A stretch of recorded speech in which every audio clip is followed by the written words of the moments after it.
tout d'un coup, on nous dit que l'huile végétale que nous achetions pour 100 dollars, 150 dollars la tonne, avait augmenté jusqu'à 1200 dollars. On ne pouvait pas se passer de l'huile végétale, on devait l'acheter à ce prix.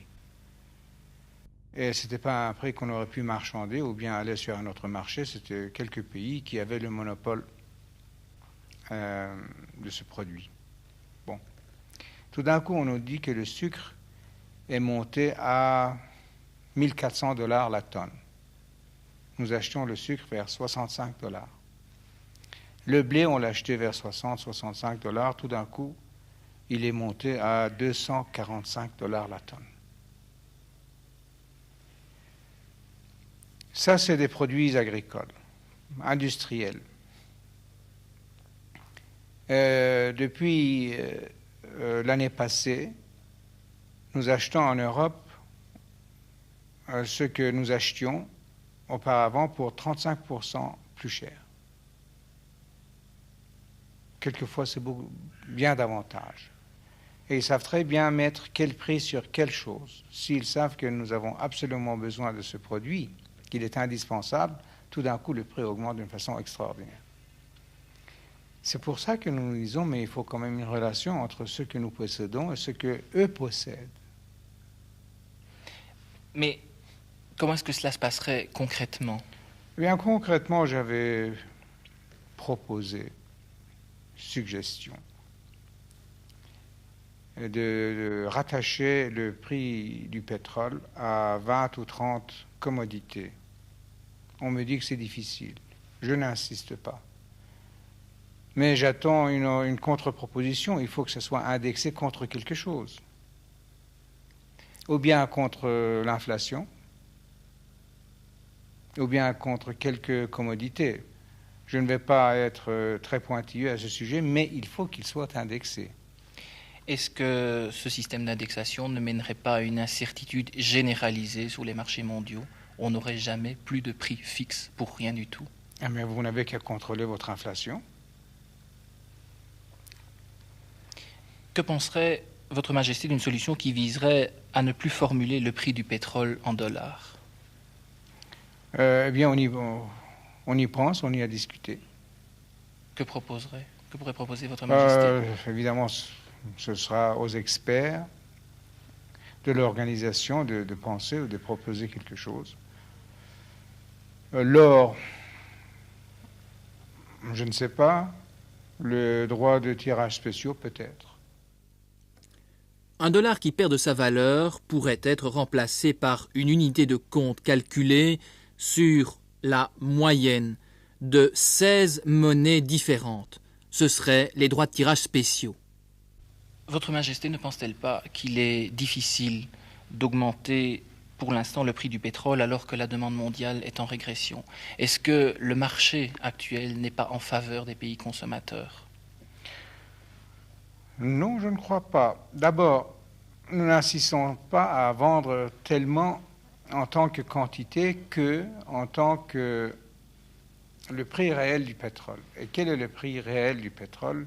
Je dirais que c'est un prix correspondant à toute autre source d'énergie correspondante. C'est-à-dire combien vous coûterait aujourd'hui la production de l'électricité basée sur l'uranium, enfin l'électricité atomique. Combien ça vous coûterait de remettre en marche vos mines de charbon et la liquéfaction du charbon ou la gazification du charbon? Combien ça vous reviendrait? Pourtant, de ces produits, les sous-produits, on peut les compter, tandis que les sous-produits du pétrole, le nombre officiel que nous avons attendu il y a 2 ans était de l'ordre de 70 000 sous-produits. Voilà la valeur réelle de ce produit que j'appelle personnellement un produit noble et qui malheureusement n'est pas inépuisable puisque dans 25 à 30 ans, dans notre pays en tout cas, je crois que ce sera la fin du pétrole. Votre Majesté, tout à l'heure, a fait allusion à l'inflation dans les pays occidentaux et a signalé la nécessité de juguler l'inflation dans les pays occidentaux. Mais pas mal d'industriels et pas mal d'économistes chez nous font remarquer que l'augmentation du prix du pétrole en 1973 a été un sérieux coup de pouce à l'inflation. D'après les statistiques officielles publiées par les nations de l'Occident, de l'Europe occidentale même,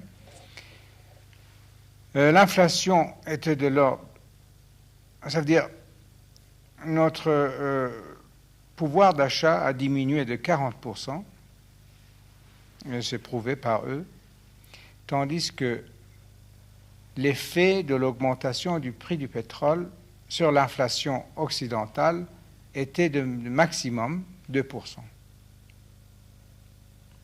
Donc, pour Votre Majesté, la balle est dans le camp des pays consommateurs. Cela a toujours été. Si nous avons augmenté nos prix, c'était pour nous défendre. Mais on ne peut jamais se défendre, puisque pour vous, c'est 2% d'influence sur vos prix, et vous nous les vendez à 35% plus cher, au moins. Un des grands problèmes qui tracassent autant européens qu'américains, c'est le problème de la sécurité de l'approvisionnement en pétrole. Est-ce que l'État iranien peut garantir en toutes circonstances l'approvisionnement de l'Europe et des États-Unis en pétrole? Oui, pour nous ce n'est pas un problème, puisque nous n'avons pas participé au dernier embargo sur le pétrole. Et nous avons déclaré à maintes reprises que le pétrole n'était pas une arme politique pour nous. Évidemment, nous ne sommes pas directement engagés dans un conflit. Et comme nous ne pensons pas être engagés dans un conflit, Dieu soit loué, je ne vois aucun risque que l'approvisionnement en pétrole de mon pays soit en temps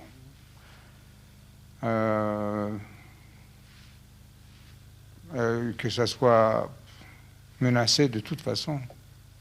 Aucunement. Donc, du côté iranien, aucun problème. Aucun problème.